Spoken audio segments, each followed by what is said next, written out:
হঠাৎ করেই জামাই বলতেছে তার নাকি অনেক বিরিয়ানি খেতে মন চাচ্ছে। তো আমি কি আর তাকে বিরিয়ানি রান্না না করে দিয়ে পারি? তো জলদি জলদি চলে আসলাম বিরিয়ানি রান্না করার জন্য। এখানে আমি বিরিয়ানি রান্না করার জন্য পেঁয়াজ প্রথমে ভেজে তারপর হচ্ছে সামান্য পরিমাণ মশলা টশলা দিয়ে ভালো করে কষিয়ে নিচ্ছি। তো একদমই সিম্পল ওয়েতে বিরিয়ানিটা রান্না করব।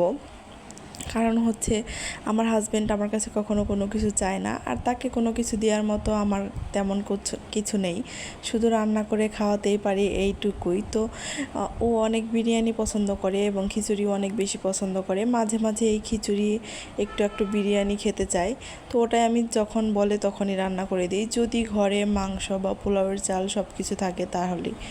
তো এখানে হচ্ছে আমি মশলাগুলো কষিয়ে নিয়েছিলাম। তো ফ্রিজে টক দই ছিল না, আমি হচ্ছে লেবু আর একটু লেবু চিপে দিয়ে দিলাম আর হচ্ছে দুধ দিয়ে দিলাম, এটাই হচ্ছে টক দইয়ের কাজ করবে।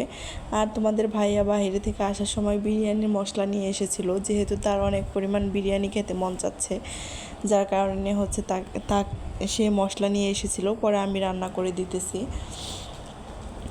বিয়ের পর প্রথম আমি আমার হাজব্যান্ডকে বিরিয়ানি রান্না করে খাওয়াইছিলাম, কারণ আমি তখন খুব বেশি একটা রান্না তেমন ভালো প্রফেশনালভাবে পারতাম না। পরে আমি ইউটিউব দেখে তারপর তোমাদের ভাইয়ার হেল্প নিয়ে দুইজনে মিলে তাকে বিরিয়ানি রান্না করে খাওয়াইছিলাম। সে প্রথমবার আমার বিরিয়ানি খেয়ে বলছিল, তুমি পারো না বলেও কিন্তু অনেক ভালো বিরিয়ানি রান্না করেছো। আসলে ভালোবাসার মানুষের কাছ থেকে রান্নার প্রশংসা প্রথমবার শুনে আমার মনটা একদম ভরে গেছিল। তো আমাদের বিয়ের 6 বছর চলে। তোমাদের ভাইয়ার কাছে যদি আমি কখনো জিজ্ঞেস করি যে রান্নাটা কেমন হয়েছে, যদি অনেক খারাপ লাগে বা আমার মুখেও যদি খারাপ লাগে, কিন্তু তোমাদের ভাইয়া কখনো বলে না যে রান্নাটা খারাপ হয়েছে। সে ভাবে হয়তো বা আমার মনটা খারাপ হয়ে যাবে আমি যদি বলি রান্নাটা খারাপ হয়েছে, তাই কখনোই বলে না যে রান্নাটা খারাপ হয়েছে। যতই খারাপ হোক না কেন একদম চুপচাপ সব খেয়ে শেষ করে ফেলে। আমি বলি যে তুমি মিথ্যে কথা কেন বলো?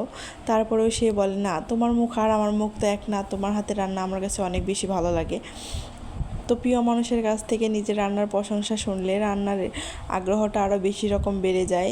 তাই তোমাদের ভাইয়া যখন আমার কাছে কিছু আবদার করে আমি তখন তাকে কখনোই না করি না, সাথে সাথে সেটা করে দেওয়ার চেষ্টা করি।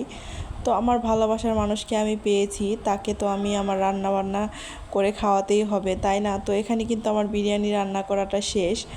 দেখো বিরিয়ানিটা কত সুন্দর ঝরঝরা হয়েছে। আর এখন কিন্তু আমি খুব ভালোই বিরিয়ানি রান্না করতে পারি। তো তার সাথে সে বিরিয়ানির সাথে আলু পছন্দ করে, তাই বেশ কিছু আলু দিয়ে দিয়েছিলাম।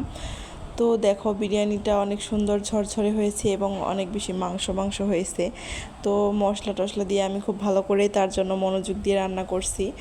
এখন আমি বিরিয়ানিটা একটু বাটিতে বেড়ে নিচ্ছি, যেহেতু সে নামাজ টামাজ পড়ে চলে এসেছিলো, তাই তাকে খেতে দিতে হবে।